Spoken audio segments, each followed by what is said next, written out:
Así es. Oye, tenéis ahí limonada y agua. O sea que... crema y amor. Como diría Federico Trillo, qué alegría me da estar aquí en Ibiza. Cuando yo era jovencito y estudiábamos literatura, sabíamos de esta isla, porque trajeron a Miguel de Unamuno. Y fijaos que siempre ha sido una referencia ese señor que le dijo al fascismo, a esos que gritaban viva la muerte y muera la inteligencia, que nosotros estábamos enfrente.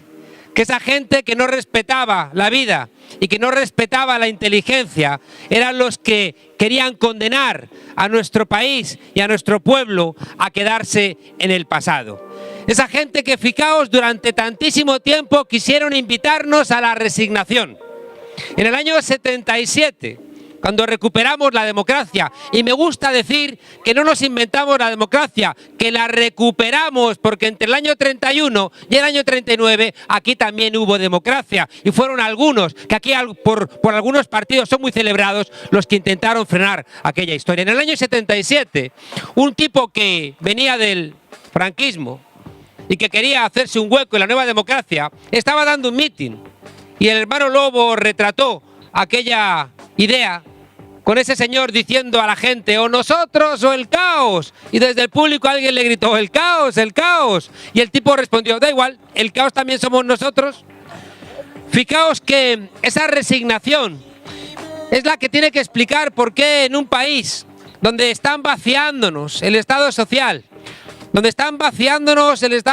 a fuerza de recortes, a fuerza de una austeridad malentendida, a fuerza de pasar el conjunto del dinero del 99% al 1%. En un país donde nos están vaciando el Estado democrático, cuando están asumiendo que la soberanía nacional no existe y que estamos condenados a entregar a poderes internacionales las grandes decisiones. En un país donde están vaciando, fijaos, también el Estado de Derecho, cuando están planteando presiones sobre los jueces o cuando están planteando, fijaos, leyes mordaza que impiden las protestas. En este país de la resignación, nosotros hemos decidido levantarnos. Y nos hemos levantado no porque seamos muy valientes, sino porque había un pueblo que dejó de tener miedo. El 15M fue un movimiento popular que entendió que los partidos políticos no estaban dando respuesta y no esperaron que viniera San Jorge a rescatarle como en aquella historia, porque estaban cansados de recordar aquello que el rey venía, San Jorge, de pelear con el dragón, y resulta que venía con el dragón en brazos. Y el rey le dijo, imbécil, se trataba de matar al dragón y rescatar a la princesa. Y estos, fijaos, estaban interpretando las cosas al revés. El 15M se echó a la calle con la fuerza de simplemente dos preguntas. Le preguntó a la democracia representativa, oye, ¿por qué no me representas? Y recordáis aquello que no me representas. Y le preguntó a la economía algo muy sencillito. Oye, si el artículo 1 de la Constitución dice que somos un Estado social, ¿por qué me excluyes? ¿Por qué me echas de mi país después de haber hecho los deberes, de haber estudiado? ¿Por qué la única salida que me das es por tierra, mar o aire? Si somos un Estado social, ¿por qué no llego a fin de mes? ¿Por qué no tengo empleo? ¿Por qué me recortas la pensión? ¿Por qué me obligas a pagar las medicinas? Y encima de todo eso, fijaos, ese bochorno creciente de la corrupción. El 15M hizo dos preguntas y estableció la posibilidad de un relato diferente. ¿Cuánto tiempo, fijaos, hemos estado pensando, estaremos locos, estaremos locas? Hay gente que nos dice, oye, ¿dónde estabais todo este tiempo? Y yo tengo que decir aquí en Fuerteventura que la pregunta nos corresponde a nosotros, cuando nos decíamos, ¿dónde está la gente? Y estabais aquí peleando, luchando y haciendo posible que el 26J vamos a echar a esta gente a su casa. Estamos en un momento histórico y tenemos que acostumbrarnos a entender que a veces hay que salirse de uno mismo. Yo siempre le digo a mis alumnos que tenemos que hacer como Neo en Matrix 1, porque en Matrix 3 la cosa no está tan bien. Pero sabéis que en Neo es ese señor que se sale de Matrix y ve las cosas desde fuera. Y al ver las cosas desde fuera puedes representarte mejor lo que está ocurriendo. tenemos que, fijaos, mirarnos en el momento histórico en el que está España, que es un momento muy peculiar. Y si uno mira hacia la historia, encuentra ejemplos bien relevantes. A mí me da mucha rabia de que este movimiento que llamamos neoliberalismo tiene mucho que ver con la desmemoria. Le cuento, volviendo a Unamuno, todos los años al comienzo de curso a los alumnos que le preguntaron a Miguel de Unamuno que ¿cree usted que existe Dios? Y él dijo, ¿qué entiende usted por creer, por existir y por Dios? Y entonces le contesto. Porque si no la gente, fijaos, puede tener palabras que no sabemos muy bien qué están significando. Y en ese sentido, fijaos, la palabra neoliberalismo que usamos mucho, tenemos que entenderla y es muy sencillo. El neoliberalismo es una manera de organizar la sociedad donde todos tenemos que comportarnos como empresarios de nosotros mismos. Tenemos que vivirnos como empresas en competición unos con otros. Y donde todo se ha convertido en una mercancía, todo. La vivienda, comer, reunirnos, aprender, el ocio, el sexo, la amistad, el deporte, la política, todo es una mercancía. ¿Y qué ocurre? Que si tú no eres rentable en alguno de esos mercados, te quedas fuera. Y no hay cosa más terrible, fijaos, que interioricemos eso. Que de repente nosotros digamos, no, yo no soy un pobre, yo no soy alguien que ha fracasado en esos mercados, soy un perdedor. Y la diferencia entre un pobre y un perdedor es que el perdedor interioriza como si fuera suya la culpa de lo que le ha ocurrido. Si hay algo, y a mí me lo ha enseñado Rafa, que nos obliga a respetar por encima de muchas cosas a la plataforma de afectados por la hipoteca, es que vino a decirle a la gente a la que le habían quitado la casa y que estaba deprimida y que estaba avergonzada y que pensaba que había fallado a sus familias y que se había fallado a sí mismo, vino a decirles, no, tú no has fallado, te han robado la casa los poderosos. Y la paz le devolvió la dignidad a la gente y por eso ese movimiento ha sido tan relevante en recuperar la posibilidad de protestar.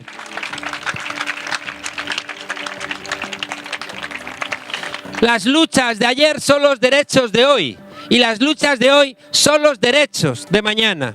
Y es verdad que las luchas uno no pide permiso, sino que las da. Porque cuando quieres negociar, por lo general, te engañan. Os decía que estamos en un momento histórico, porque el modelo neoliberal que afecta a toda Europa, ese modelo donde tenemos, ya digo, que ser empresarios de nosotros mismos. Tenemos que vivir todo como una inversión. Hace unos meses se me quejaba un profesor que le había dejado su pareja y yo decía, mucho te ha durado. No solo decía, lo pensaba. Y me decía, con lo que he invertido en esta relación, y yo pensaba, haberla querido, te hubiera resultado como más fácil, ¿no?, mantenerla. Pero fijaos que se nos mete esta idea de la inversión. La vida es una inversión, hay que invertir en educación, hay que invertir en un piso, hay que invertir en absolutamente cualquier espacio. Cuando a nosotros lo que nos hace felices es estar juntos. Vengo contando, porque hay mucha gente que se extraña y nos llama cursis y nos llama ñoños, porque hacemos una campaña de la sonrisa y del amor. Les estaba contando historias repetidas en todos lados y hay una que leí recientemente que me emocionó. Guillermo, una familia como la de nosotros, que estaban construyendo la casa ellos mismos, con su esfuerzo, los fines de semana. Y tenían 2 hijos y uno de los hijos estaba en silla de ruedas y lo habían ingresado con un cáncer de garganta. Y los médicos habían dicho no hay salvación. Y ese matrimonio que estaba tan emocionado porque iban a hacer una rampa para que pudiera subir Guillermo y entrar en la casa y de repente se quedaron chafados porque ¿para qué vamos a hacer la rampa si han dicho que se nos va? Y sin embargo una noche hablando entre ellos dijeron vamos a hacer la rampa, da igual lo que digan los médicos. Y a la mañana siguiente sacaron esa hormigonera verde y la arena y el cemento y empezó a dar vueltas y con el ruido empezaron a salir todos los vecinos del pueblo y en silencio con sus trajes de trabajo, con sus camisetas, con sus monos, en silencio empezaron a ayudar a construir esa rampa. Y al final de la tarde, cuando oscurecía, fueron los padres al hospital a decirle Guillermo, mira lo que ha ocurrido, tienes todo un pueblo confiando en ti. No han hablado, pero solamente sabían que tenían que estar ahí dándote fuerza. ¿Y sabéis qué nos enseñan estos ejemplos de solidaridad? Como decía Rafa, esa gente que se ayuda, esa gente que en las dificultades no te deja solo. Nos enseña una cosa, que en esta aventura hermosa que estamos poniendo en marcha, que se guía por el amor, por la fraternidad, porque nos duele lo que le ocurre a cualquiera de nosotros nos coloca en una situación muy hermosa, y es que nos da la certeza de que es verdad que podemos equivocarnos, pero cuando uno quiere a la gente nunca traiciona, y esa es nuestra fuerza. Os decía que estamos en un momento histórico. Si uno mira el avance de la Constitución en España, y fijaos que ahora hay una discusión, ¿qué hacemos con la Constitución? Es histórico. Siempre que ha habido una discusión sobre la Constitución, ha coincidido con una crisis de la monarquía y ha coincidido igualmente con un levantamiento popular. Pasó en 1808 con Carlos IV, que no entendió algo muy sencillo, que ya estaba en el ambiente de España, y era que la monarquía no era borbónica, que la monarquía era un depósito de la nación en unos reyes, pero estos pensaron que no, que era de ellos, de los Borbones, y resulta que Carlos IV, cobarde, abdica en Napoleón, y se levanta el pueblo. Hay un levantamiento de un pueblo enfadado con la corte y enfadado con el funcionamiento económico de esa corte. ¿Y en qué desemboca? En la primera constitución real de nuestro país, en la Constitución de Cádiz de 1812. Fijaos que hay un intento de que no tengamos memoria, de que no sepamos qué nos ocurre, porque la derecha, como siempre repito, como les dejamos construir el relato histórico, son los que luego nos dicen, y Lorca murió en Granada. Sí, es que había gripe aquel año. O Machado, después de una obra literaria, se fue a morir a Francia. No, a Lorca lo asesinaron y Machado se fue exiliado de nuestro país. La derecha construye una historia que, claro, es muy sencilla. Son capaces de trazar una línea recta e invariable y fácilmente identificable que va de Viriato y Don Pelayo a Dolores de Cospedal en una línea rectita, rectita, rectita. Fijaos que en cambio nosotros queremos mirar atrás en la historia y no encontramos a los que anticiparon nuestra rabia. Os he dicho que las luchas de ayer son los derechos de hoy, y uno dice, si las luchas de hoy son los derechos de mañana, encontraría razones para la pelea en el pasado, pero si el pasado es un agujero, y va el rey Juan Carlos I a celebrar el aniversario de 1812 y nos dice que seamos en este momento de crisis económica como fueron nuestros antepasados en Cádiz, y todos juntos vayamos detrás del gobierno en este momento de dificultades. Y uno decía, es que no fue así la cosa, es que así no ocurrieron las cosas, estás mintiendo. Allí lo que ocurrió fue un pueblo que se levantó y que obligó al rey felón, a Fernando VII, a cumplir la Constitución. El segundo momento, fijaos, tiene que ver con Fernando VII, que muere sin descendencia. Y hay un pueblo que está exigiendo liberalismo. La palabra liberalismo es una exportación del castellano al resto del mundo. Pero ¿qué ocurre? Que los sectores privilegiados no quieren. Y se levanta, recordáis, el movimiento de carlista. El tercer momento es con Isabel II, una reina que estaba solamente interesada en sus cosas. A decir de Valle Inclán, la corte era un putiferio, un burdel. Lo decía Valle Inclán. Claro, tengo que hacer esta matización porque si Valle Inclán hoy en día escribiera lo que escribía en aquel entonces, si hoy en día Valle Inclán publicase Luces de Bohemia, le aplicaría la ley Mordaza y lo meterían en la cárcel. Eso es lo que están haciendo con nuestra democracia. Isabel II tiene un comportamiento con una corte que se está lucrando y el pueblo vuelve a levantarse. Y de repente tenemos el sexenio revolucionario, pero somos un país que desgraciadamente, el único en el mundo que restaura monarquías. Cuarto momento importante, Alfonso XIII.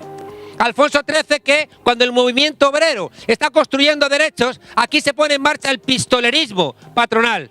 Y si eso fuera poco, la dictadura de Primo de Rivera. Y esa dictadura de Primo de Rivera la va a apoyar Alfonso XIII. Y una vez más el pueblo se enfada con un monarca y una corte que está saqueando el país. Decía Talleyrand, que era el ministro de Asuntos Exteriores francés, desde la Revolución, Luis XVI, el Directorio, Napoleón, decía, es costumbre monárquica el robar, pero los Borbones exageran. Francia, Francia. Entonces, fijaos, Alfonso XIII igual pone en marcha todo un entramado de negocios durísimo y el pueblo en las elecciones, ¿recordáis?, de abril de 1931 decide sacar a la monarquía. Y yo pido un respeto para esa Constitución de 1931, porque en la historia del constitucionalismo español es la primera vez que una Constitución se adjetiva como democrática en su artículo 1. España es una república democrática de trabajadores de toda condición. Por tanto, esa gente que mira con irrespeto a la Segunda República, hay que decirle que si hoy tenemos Constitución democrática es también por el pasado democrático de la Constitución de la Segunda República. Respeto, respeto y respeto. Pero como os decía, como somos un pueblo que restaura monarquías, viene Franco y vuelve a restaurar la monarquía. Y recordáis que en 1969 declara al rey Juan Carlos su sucesor a título de rey. La siguiente crisis es la actual. Y por eso os he hecho este relato histórico para que entendáis que estamos en las mismas. Una monarquía en crisis, un pueblo enfadado, un grupo de privilegiados robando, y la posibilidad de dar un impulso. ¿Qué es lo que nos estamos jugando? Si estamos generando, fijaos, tanta expectativa, si están tan preocupados los que han mandado siempre, las familias de siempre, las casas de siempre, si están tan preocupados es porque ellos saben que estamos en un momento histórico donde tenemos la posibilidad de dar un salto y volver a dar un empujón de avance a la democracia en nuestro país. Recordáis que el rey, de repente, ensimismado en sus cosas, en un país del 15M, en un país donde la gente estaba destrozada porque les estaban echando de sus casas, echando de sus trabajos. La gente joven, después de haber estudiado, tenía que irse. Algo que la gente más mayor le partía el alma. Se rompió el ascenso social y de repente veíamos que por vez primera, desde hacía prácticamente un siglo, los hijos iban a vivir peor que los padres y que los abuelos. Y de repente, fijaos, había un enfado. Es lo que generó el 15M. Y al parecer el rey Juan Carlos estaba tan dolido de la situación del paro juvenil, estaba tan consternado, al parecer se le quitaba el sueño del dolor que le producía el desempleo juvenil, que dijo: voy a matar elefantes a ver si se me pasa. Y fijaos, nos enteramos no porque le hubiera pedido permiso al gobierno como manda la Constitución, sino porque se rompió la cadera. Y de repente empezaron a salir noticias que serían más o menos escandalosas, pero que nos daban mucha información. Nos contaban que mientras que aquí este pueblo estaba sufriendo, él estaba cazando elefantes. Al parecer no lo pagaba él, y algunos pensábamos, pues peor, ¿no? Peor que no pague él esas cacerías tan caras. Y nos encontramos también, recordáis, con que estaba con una mujer que anidaba en su corazón, cosa que me parece genial, porque somos una fábrica de amor en Unidos Podemos y queremos que la gente se quiera, pero a mí me da un poquito de rabia. Uno que ya va teniendo su edad, me da mucha rabia cuando miro hacia atrás y me encuentro que el rey, que estaba en África con su querida, llevase desde que yo me acuerdo de pequeñito, dándonos lecciones todos los 24 de diciembre de familia católica, apostólica y romana. ¡Qué hipocresía! ¡Qué hipocresía! Vengo contando, porque creo que es gráfico, que la presión popular tuvo un efecto muy importante. ¿Y qué es lo que explica que estemos aquí? Porque recordáis que todos los medios de comunicación empezaron a resguardar la figura de la Casa Real y empezaron a salvarle. No, que sí, que había pedido permiso al rey. No, que sí, que no había pagado él la cacería. No, que también cazaba Hemingway elefantes o también Delibes. Y parecía que iban a taparle las espaldas como siempre había ocurrido. Pero había un run run entre la gente que no soportaba. Y entonces el rey tuvo que salir a decir una de las frases que se ha incorporado a las frases más inteligentes de la teoría política europea contemporánea. Expresó uno de los pensamientos más elaborados de los que recordamos, equivalentes a las frases de Tucídides o de Pericles. Dijo aquello de: lo siento mucho, me he equivocado, no volverá a pasar. Yo vengo diciendo que con la inversión que hemos hecho, uno podría haber pensado que el rey se hubiera apoyado en una barandilla y hubiera dicho: miré los muros de la patria mía si un tiempo firmes ya desmoronados, de la carrera de la edad cansados, por quien caduca ya su valentía. Salíme al campo y vi que el sol bebía los arroyos del hielo desatados y del monte quejosos los ganados, que con sombras hurtó su luz al día. Entré en mi habitación y amancillada era de cansada una pura cobardía. Vencida de la edad sentí la espada, miré y no vi cosa en que poner los ojos que no fuera un claro recuerdo de la muerte. Y no podría haber dicho, mira, se lo ha currado, se lo ha trabajado, ¿no? Pero no, lo siento mucho, me he equivocado, no volverá a pasar, y lo grabó 2 veces por la complejidad de la frase, ¿no? Más allá de la broma, lo que demostraba todo esto era que había una España oficial y una España real. Una España oficial que vivía en la impunidad. Una España oficial que arrastraba, fijaos, del franquismo el no tener que rendir cuentas a nadie. Y otra España real que era la que estaba sufriendo. Uno viene a Canarias y uno no entiende tanto sufrimiento en estas islas, pero si podría ser una zona puntera en el mundo de energías renovables, con sol, con viento, con agua, podría ser el espacio de referencia de Europa, Y uno se encuentra, fijaos, ¿cómo es posible? ¿Qué tipo de concepción de la sociedad? ¿Dónde está esa idea de una burguesía nacionalista que por lo menos tenga un poquito de corazón patrio? Y que de repente, si llevamos más de 4 años con plena ocupación hostelera, ¿cómo es posible que haya menos empleo, se trabajen más horas y se gane menos cuando están enriqueciéndose unos pocos y no quieren compartir nada? ¿Cómo es posible que tengan esta concepción? Y ahí es donde aparece lo que vengo diciendo. Decía mi maestro Jesús Ibáñez, nos ponía siempre ejemplos para explicar las cosas. Algo que es muy criticado porque hay gente que piensa que utilizar ejemplos es una cosa de un pensamiento poco elaborado. Y él siempre, en cambio, fijaos, era una persona que le visitaban premios Nobel en la facultad. Pero otros profesores decían, no, él pone ejemplos y tal. Y recuerdo cuando yo fui a Alemania la primera semana, un profesor muy importante nos repitió la idea. Los ejemplos son la muerte del pensamiento, los ejemplos son la claudicación del pensamiento. Hay que ir a lo abstracto, no hay que bajar a lo concreto. Los ejemplos son la muerte del pensamiento. Y yo recuerdo que levanté la mano y dije, perdone, ¿podría poner un ejemplo? Y como eran alemanes, ¿qué voy a contaros a vosotros? Mucho humor, pues no tenía, ¿no? Decía Jesús Ibáñez, para ejemplificarnos la lucha filosófica absurda de algunos autores, Berkeley y otros, nos ponía el ejemplo de un monje que había dedicado toda su vida a enseñar a su discípulo a diferenciar entre lo que era real y lo que era irreal, entre la verdad y la falsedad, entre la apariencia y lo concreto real. Y llegó el día de la última lección y mandó llamar a su discípulo a la sala de los pasos perdidos, le puso una recia vara de roble. Otras dicen de avellano, otros de almendro, pero lo que sí sabemos es que era recia. Se la puso en la cabeza y le dijo, si me dices que esta vara no existe, te daré con ella en la cabeza. Si me dices que esta vara existe, te daré con ella en la cabeza. Y si guardas silencio, te daré con ella en la cabeza. Yo dije, claro, pues entonces le quitas la vara al maestro y le dices, ¿y ahora qué? Listo. Y él me dijo, no, la solución no es esa. La solución es que cuando algo es necesario e imposible, si es necesario que no te den con el palo en la cabeza, pero es imposible con estas reglas que has marcado, tienes que inventarte una nueva dimensión. Y eso es lo que significa Unidos Podemos, la nueva dimensión para que no nos den con el palo en la cabeza.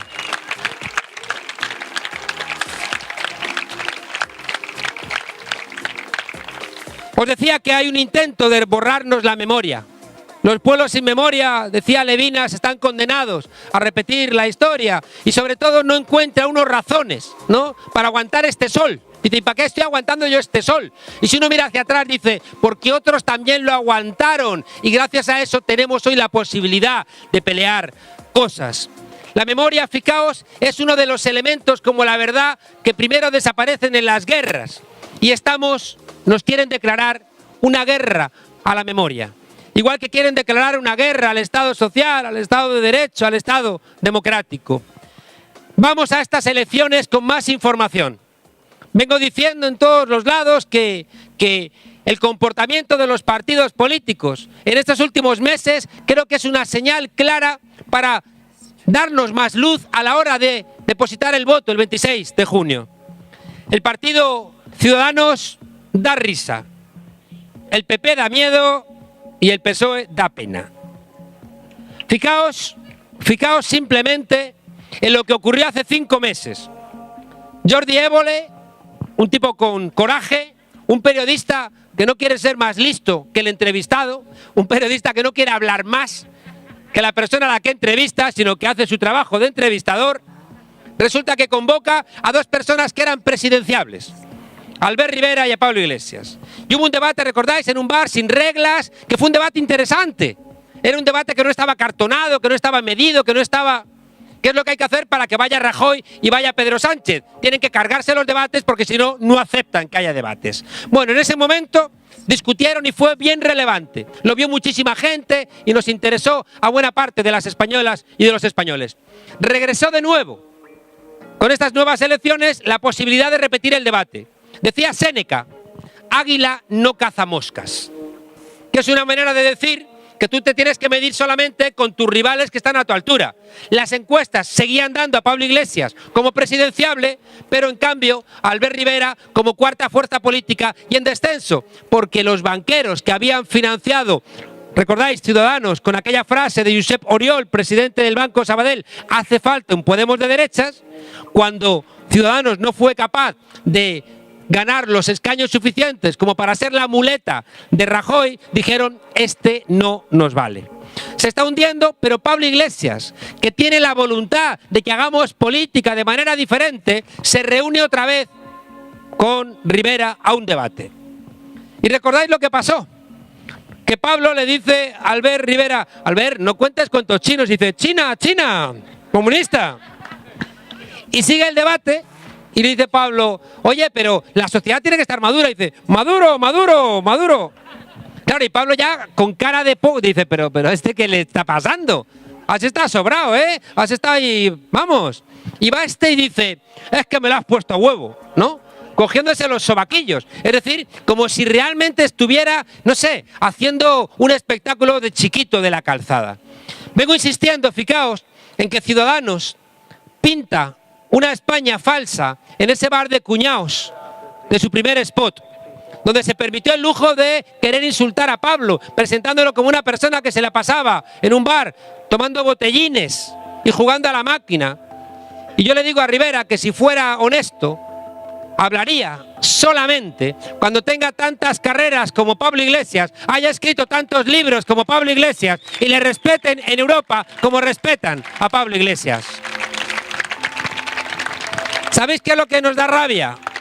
Nos da rabia, lo contaba Rafa el otro día, nos da rabia que ya intentaron hacer algo similar desde la gran banca con UPyD. Intentaron ayudarles para que fuera una muleta del PP, pero lo que ocurre es que por azares de la vida decidieron ir adelante con la querella contra Bankia. Y resulta que dijeron, oye, no te vamos a estar financiando para que vayas contra nosotros. Y le retiraron el apoyo a UPyD y se lo pasaron pleno a Ciudadanos. Y le colocaron una persona de garantía, que es Luis Garicano, alguien que venía de Liberbank y de Fedea, para garantizar pues, las cosas que ha garantizado, que no se toca el contrato laboral, que no se sube el salario mínimo interprofesional, que no se va contra los bancos en los desahucios, que no se cambia el IVA para que paguen más los que más, el IRPF para que paguen más los que más tienen, que no se baja el IVA para los productos de primera necesidad, sino al contrario, claro, porque Ciudadanos trabaja para quien trabaja. Pero ¿sabéis qué es lo relevante?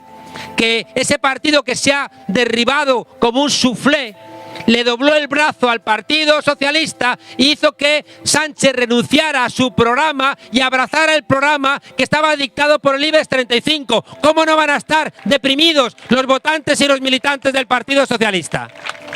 Claro. Por eso os decía que al tiempo que Ciudadanos da risa, el PSOE da pena. Porque han decidido renunciar a los principios esenciales que definen a lo que se entiende por socialdemocracia.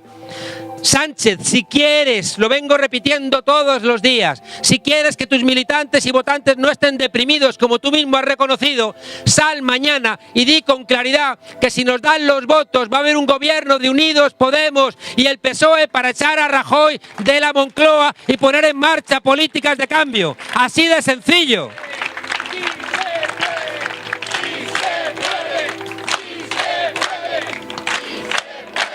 Pero recordáis que las elecciones fueron el 20 de diciembre, el 28 de diciembre el Consejo Federal del PSOE le dijo no puedes pactar con Podemos. Porque es que ellos saben que si entramos, lo primero que vamos a hacer es levantar las alfombras. Porque no hay pan para tanto chorizo. Recordad que todo lo que está ocurriendo con dinero público. Y que esa impunidad la han compartido, desgraciadamente, el Partido Popular y también una parte relevante del Partido Socialista, que está escindido entre sus dos almas. Están diciendo ahora que ¿qué es eso de que estemos reclamando en Unidos Podemos un espacio para la socialdemocracia? Y recordad lo que os decía antes. ¿Cree usted que existe Dios? Diga usted que entiende por creer, por existir y por Dios, y le contesto. ¿Qué es ser socialdemócrata? ¿Es socialdemócrata Felipe González, esta persona que graba vídeos pidiendo favores para un broker iraní que tiene los dineros en Panamá? ¿Ese señor es socialista? Pues que venga cualquiera y me lo cuente. Fijaos que en los años 50 y 60 se definía el socialismo como algo que iba a superar al sistema capitalista. Y la socialdemocracia en ese momento estaba ganando batallas por algo muy sencillo, porque la derecha en los años de entreguerras, en los 30 y los 40, se había hecho fascista, había desembocado en la Segunda Guerra Mundial y habían sido derrotados. Y fueron, fijaos, los luchadores antifascistas los que establecieron las constituciones, pues la francesa del 46, la italiana del 48, la alemana del 49, y estaban llenas de artículos con ese espíritu de superación del sistema capitalista. Parece que no se puede decir. Es que un socialdemócrata de corazón hoy parece un bolchevique. Los elementos, fijaos, que defendía la socialdemocracia eran una economía mixta, era el corazón, economía una parte pública y una parte privada. Había sacado del mercado educación, sanidad, pensiones, había sacado elementos donde no había que ir a luchar al mercado, a ver si podías conseguir sanidad, ir al mercado a ver si podías educar a tus hijos, a ver si podías tener un mínimo vital. ¡No! Hoy, ¿dónde está la economía mixta? Empezaron a vender todo. El Partido Socialista empezó a vender toda la empresa pública y lo remató después el Partido Popular. E incluso hoy lo llevamos en el programa. Si hemos pagado con dinero de todas y de todos a los bancos, a Bankia y a Mare Nostrum, no queremos que queden en manos privadas. Queremos que sean el embrión de una banca pública que luche contra el terrorismo financiero. ¿Dónde están? El Estado social, que era la búsqueda de superación del Estado capitalista por parte de la socialdemocracia, cuando el Partido Socialista es el que reforma el artículo 135 de la Constitución y da prioridad al pago de la deuda, incluido el rescate de los bancos, por encima del gasto social. Y es esa reforma del artículo 35 el que justifica la sumisión a Bruselas y a la Troika. Es el Partido Socialista el que hace esa transformación. ¿Dónde está, fijaos, la socialdemocracia que defendía las políticas keynesianas, que son políticas de pleno empleo, para que la gente tenga un trabajo digno cuando ponen ellos en marcha la reforma laboral? ¿Dónde están las políticas socialdemócratas que estaban luchando contra las desigualdades cuando estás tú mismo impidiendo una reforma fiscal para que los que más tienen paguen más? Fijaos la locura que estamos defendiendo. Que los que tienen más de 60.000 euros al año, 60.000 euros, el 5% de la población, 5 de cada 100 ganan en España más de 60.000, y les estamos diciendo que paguen desde el 45%, vayan subiendo al 55%. En los años 30, con Roosevelt, en el momento de mayor apogeo de la economía americana, quien sentó las bases de su potencia, los ricos pagaban el 94% y nadie protestaba. Y parece que si quieres subirles al 55% a los ricos, eres poco menos que Jack el Destripador. Y lo último, que no es menor, La socialdemocracia siempre reclamó que no había que asaltar el Palacio de Invierno, que las transformaciones había que hacerlas electoralmente, que podíamos cambiar las cosas votando. Y nosotros estamos de acuerdo, pero votando aquí y votando en Bruselas. Y por eso le decimos al Partido Socialista, no puedes decir aquí unas cosas y en Bruselas firmar el Tratado Transatlántico que vacía de derechos nuestra propia Constitución. En fin, termino. Daos cuenta que estamos en un momento histórico y nosotros también hemos sabido leer vuestros mensajes. El PP da miedo por los casos de corrupción terribles. Pensad simplemente pensad en los últimos. Envenenando el agua. Hemos visto que FCC, una empresa multinacional que qué más dinero necesita, y resulta que empleados suyos planteando echar ácido clorhídrico al Ebro para envenenar nuestras aguas. ¿Qué voy a deciros aquí? ¿Quién se está enriqueciendo con el agua en las Islas Canarias? ¿Quién no quiere que haya agua de calidad en las Islas Canarias? ¿Quién quiere privatizar el agua en las Islas Canarias? Han envenenado el agua, hacen negocio con el agua, hacen un uso ineficiente del agua. Se enriquecieron con la visita del Papa, aprovechando que la gente tiene fe. Y les molesta que este Papa ahora esté con nosotros, que sea un Papa que tiene sensibilidad social. Y por eso están cuestionando, fijaos, al Papa, porque ya en el momento en que no defiende sus privilegios, hasta el Papa les sobra. El Papa que utilizaron, recordáis, para enriqueceros.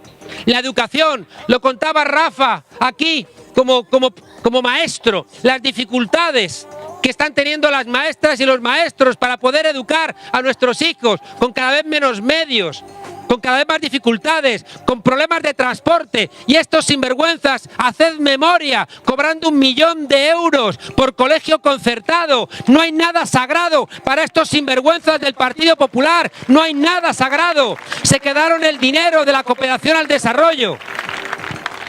El 100% de los tesoreros del PP están o en la cárcel o imputados. En la red Gürtel, la Púnica, aeropuertos sin aviones, autopistas sin coches. ¿Qué más hace falta? No hay 7 millones de corruptos en nuestro país. En cambio, el Partido Popular tiene 7 millones de votos. Tenemos la obligación de hablar con esa gente que conocemos, que son honestos y honestas, y que votan al Partido Popular para decirles, cuidado, en estos 5 meses han pasado cosas. Se ha demostrado que el Partido Popular en muchos lugares se comporta como una asociación para delinquir. Si votáis al Partido Popular, estáis diciendo que estáis de acuerdo con Rita Barberá, con Granados, con Cotino, con Fabra, con los papeles B, con Bárcenas, con el Luis Fuerte de Rajoy. Hay que decirle a la gente que es honesta, que no puede votar a un partido deshonesto porque se convierte en cómplice necesario de la corrupción.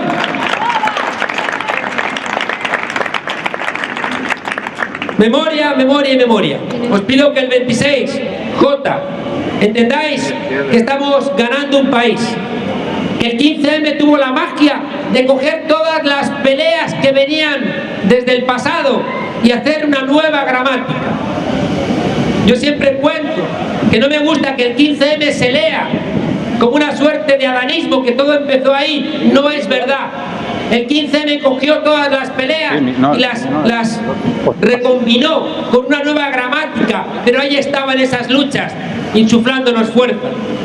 Vengo contando que hay un espectáculo terrible que leí en la Comuna de París de 1871, las comuneras y comuneros que saltaban los cielos, derrotados por la ingenuidad de no darse cuenta que no podías luchar contra el ejército de Bismarck y el ejército francés, dejándoles que se rearmaran, dejándoles sus periódicos, dejándoles sus armas. Fueron 2 meses donde intentaron construir cosas que todavía hoy forman parte de nuestro imaginario democrático. Luchar contra los desahucios. Estaban tirando las viviendas populares para hacer grandes avenidas, para que con 3 baterías de cañones pudieran disparar contra las manifestaciones, cosa que no pueden hacer en las pequeñas edificaciones donde echas un armario con una ventana y tiene una barricada. Tiraron las viviendas populares y la Comuna de París pedía terminar con los desahucios, pedía terminar contra la guerra. ¡Qué vergüenza! Que hay algunos que digan que yo he llorado abrazándome a niños refugiados cuando hace 5 meses estabas pidiendo bombardear a Siria. ¡Eres un hipócrita! ¡Eres un hipócrita! Menos venta de armas, menos paraísos fiscales, menos ayudar a los integristas y después abrazar a los refugiados. Fijaos que la Comuna de París luchaba contra la guerra, igualdad de salarios entre hombres y mujeres, comedores populares, que los niños no trabajaran. Derrotados bajaban de una colina en Montmartre, donde ahora hay una iglesia, que fue donde les mandaron entregar los cañones al ejército de Bismarck y se negaron. Y un ejército que se levantó y dijo: no vamos a obedecer. Pero derrotados iban atados camino del exilio, camino de la cárcel. Y un general a caballo, atusándose el bigote, le mandó al sargento: desátame a los que tengan el pelo cano, el pelo gris. ¿Por qué? Que me obedezcas, que soy tu general. El sargento obedeció y allí mismo los empujó contra una pared y los fusiló. Y preguntó el sargento: ¿por qué tú te haces? Y dijo: no entiendes nada. Si esta gente del pelo cano que se ha levantado ahora es mayor de edad y por eso tiene el pelo cano, y estamos en 1871, tenemos que sacar la conclusión de que ya eran mayores de edad cuando la revolución de 1848, y estos son los peligrosos porque son los que tienen memoria. Y me gusta recordar esta historia porque nos quieren contar el cuento de que la democracia en España la trajo el rey, Fraga, Suárez, Felipe González, cuando la trajisteis los del pelo blanco y los del pelo gris, que seguís ahora peleando todavía con las mismas cosas. Gracias por vuestra atención. Y por esto os pido el 26 cosas. Llevéis al lado del voto, llevéis mucho corazón, porque estamos ganando un país. Estamos en un momento histórico, como estos que os he contado, y por eso nos está mirando Europa, porque también miró Europa cuando la Revolución Francesa, y miró Europa cuando las guerras carlistas, y miró Europa cuando la Segunda República, y ahora también está mirándonos Europa, porque igual que Bismarck, cuando la Comuna de París soltó a los soldados franceses, porque a quien tenía miedo, dijo Bismarck, eran a los comuneros que podían contaminar a los alemanes que también querían terminar con esas políticas contrarias a la democracia, y soltó a los soldados franceses. Ahora nos está mirando Europa. Recordad cómo se emocionó el mundo con un pequeño partido como Syriza cuando ganó las elecciones en Grecia. Por eso les han maltratado tanto, por eso les han golpeado con tanta dureza, porque eran un ejemplo, eran un país pequeñito. Imaginaos lo que significa para la Francia, que está en pie, que está en huelga, defendiendo a los trabajadores, defendiendo los servicios públicos, lo que significa que ganemos nosotros. Imaginaos lo que significa para Corbyn en Inglaterra, el que ha ganado en el Partido Laborista y que quieren presentarlo como un loco. Imaginaos lo que significa para Portugal, que está gobernando una coalición de izquierdas, lo que significa para la propia Grecia, lo que significa para Italia, lo que significa, fijaos, para Europa, que ganemos nosotros. Por eso os pido que el día 26J no vayáis solamente con el voto, vayáis también con la idea de que al día siguiente queda mucha, toda vuestra inteligencia. Os pido por favor que regreséis a los círculos, a las calles, que os organicéis, porque necesitamos toda nuestra fuerza. Y os pido también que frente a las amenazas del miedo, frente a los que quieren decir que esto se hunde, frente a los que quieren salvaguardar sus privilegios, llevéis toda vuestra alegría y que os agitéis, porque necesitamos todo vuestro entusiasmo. Estamos ganando un país. ¡Sí se puede! ¡Sí se puede! ¡Sí se puede! ¡Sí se puede! ¡Sí se puede! ¡Sí se puede!